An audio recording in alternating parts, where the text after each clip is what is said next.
Hello there. Thanks for stopping by. I'm Doug. And today I learned that I can't weld for shit. So I'm going to start practicing more. I definitely need a lot of practice. I have been using this one, which is a MIG welder, but it's out of gas. This big sucker is a gigantic arc welder. And I thought it didn't work, but I guess it does. So I'm going to practice arc welding. Some of you may or may not know, arc welding is a lot more violent of a process than the other welding as far as sparks and heat. It's just there's more energy for some reason, it seems. And I may be wrong. There's probably more energy in that. But when you weld with arc, it's just shooting sparks everywhere. Where when you're doing these other types of welding, the sparks are very minimal. But because of that, I'm going to actually suit up. Even though these are flame retardant clothes that we wear, with arc welding, it's not enough. So I will actually put on a leather coat, welding helmet, my welding gloves, which these aren't even for arc welding. These aren't even rated for this kind of welding. These are only rated for this kind of welding.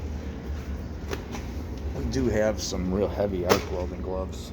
I'm gonna risk it and go with these. Oh boy, we've been getting a lot of calls tonight. Hey guys.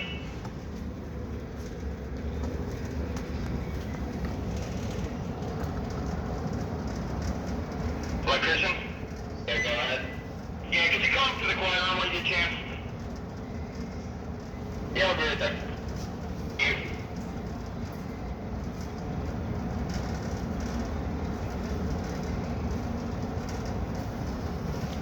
Really like to buy my own. I don't like wearing other people's stuff, especially with the old virus and everything, sharing gloves and jackets. So, like everything else, there's so much to welding. It could take you a lifetime to learn all this stuff. So we do have a lot of welding rods for me to practice with. So I'm going to spin you for a minute. This whole contraption is warm right now. It is a welding, it's like a dehumidifier for your welding rods so they don't get damp, basically. So it's like a little tiny oven that keeps your welding rods warm, or from dry, I guess would be the right word. I don't even know what's what in here. I was hoping to find a certain 6010, I thought. This is a 6013. So all these rods are numbered. You guys can take your samples on the blue line. Yep.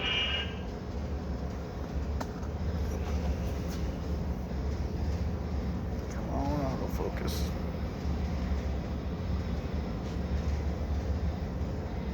There we go.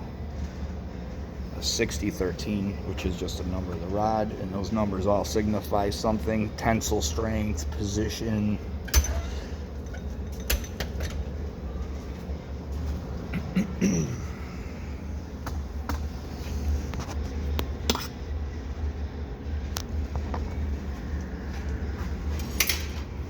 Something about this big fucker scares me.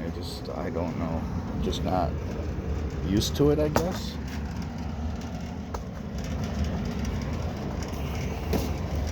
I mean, look at this thing. This thing probably was welding tanks for the fucking Battle of Verdun. It probably was building the Brooklyn Bridge.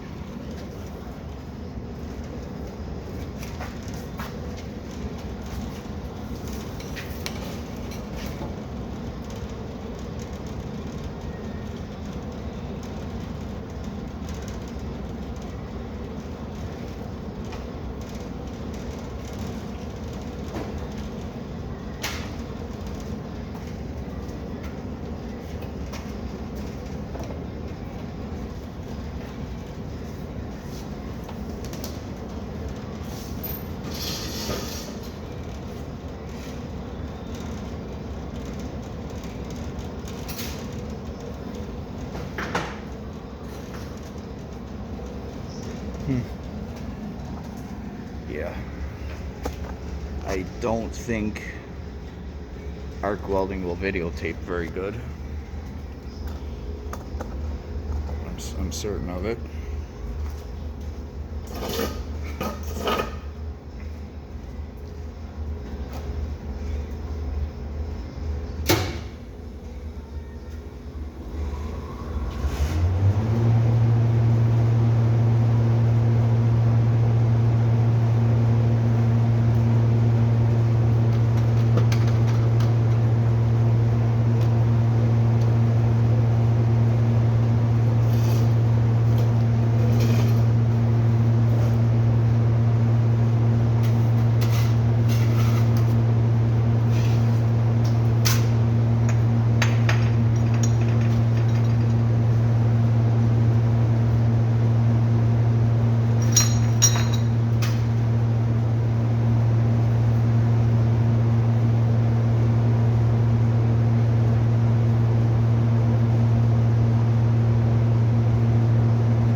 Okay.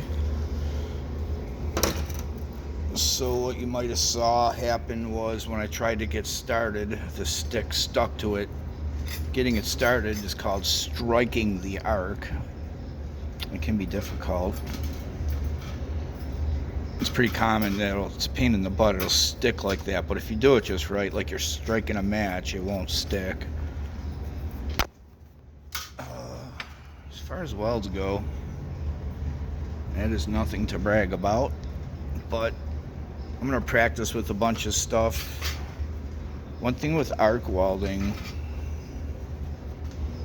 it's kind of like, I don't know, like farmer welding, where, you know, you're gonna be welding stuff with paint and rust. You know, usually when you MIG and TIG weld, you're cleaning your workpiece like to the point of using acetone, you know what I mean, where it's fucking spotless. Where with this, it's still gonna get so hot and violent, it's gonna blow through all the paint and rust. And it's kind of one of the good selling points with arc. Anyway, thanks for watching. I'm gonna sit here and play until my eyes start to hurt. Have yourself a great day, and thanks again for watching. Bye bye.